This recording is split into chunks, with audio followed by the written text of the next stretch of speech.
Setelah kita lihat Odyssey G5 yang kemarin full plastikan itu, yang dimana gue nggak bisa rekomen ke siapapun karena value for money-nya terlalu jomplang.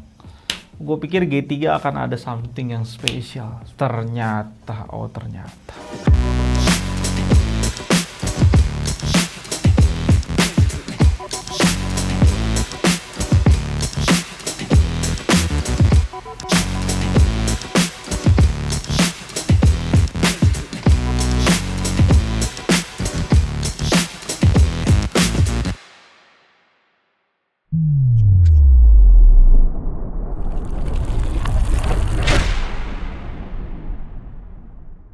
Selamat datang di GTID, channel paling canggih di 2021. Kode lengkap monitor ini F27G35T FWE XXD.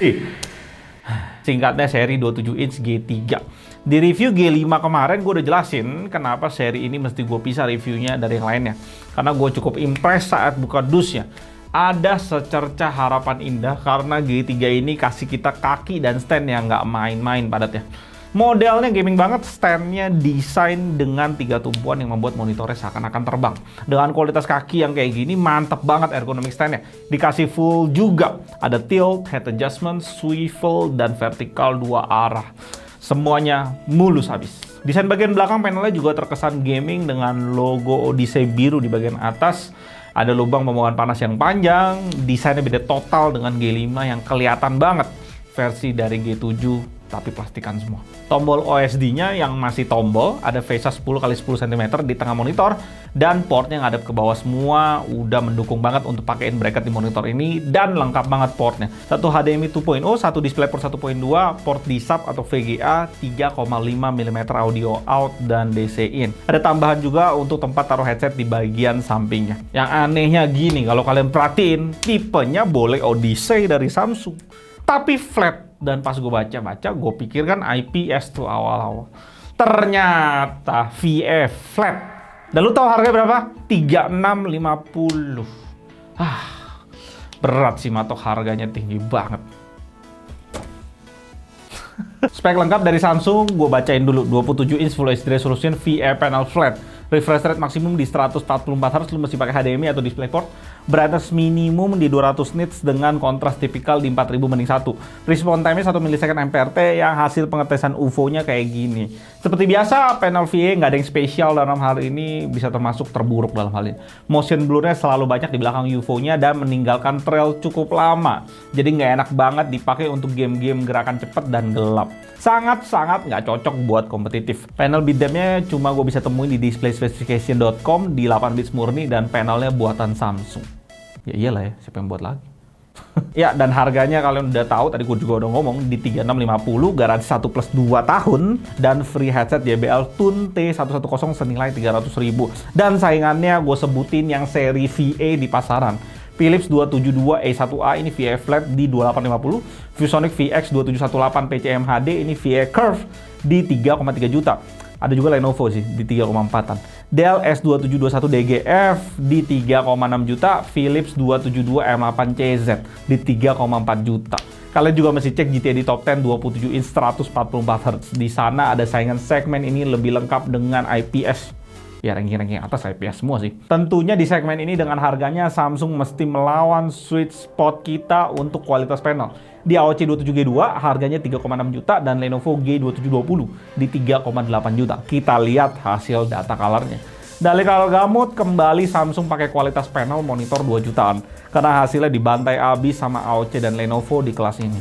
97% sRGB, 76% Adap RGB, 76% DCI-P3, dan 72% NTSC. Brightness maksimumnya Samsung paling rendah dibanding dua lainnya, maksnya cuma 295,9 nits, dengan kontras yang bagus untuk panel VA di 3200/1, dan white point yang kebiruan di 8200 Kelvin. Di color uniformity, Samsung bisa kalahin Lenovo, tapi Samsung ini tetap di bawah kualitas AOC 27G2. Di kerapian brightness, Samsung di sini lebih rapi sedikit dibanding Lenovo, masih AOC yang kualitasnya paling tinggi di sini. Next, color akurasi. Samsung kualitasnya tuh ngacir banget dan sangat-sangat nggak akurat. Kita bilang itu soalnya dua lainnya tuh bagus banget, terutama hasil AOC. Walaupun sebenarnya secara average di 2,06 delta E itu cukup bagus, tapi tetap nggak bisa bersaing dengan lainnya. Setelah dikalibrasi, baru agak bagusan panel Samsung ini, maksnya di 5,10 delta E dan average turun banyak banget ke 0,85 delta E. Overall rating yang dikasih data color sebelum dikalibrasi Samsung di 4,0 poin dan dua lainnya di 4,5 poin, 4,5. Oke, kita bleeding test seperti biasa. Gue show something yang hitam di sini dan ISO-nya gue kencengin ya, jadi layarnya agak sedikit nggak kelihatan warna hitam, agak abu-abu malah, supaya bisa memudahkan gue melihat bleeding. Kalau gue lihat ada bleeding sih nggak ya, cuma kayak sedikit glow aja di bagian sini.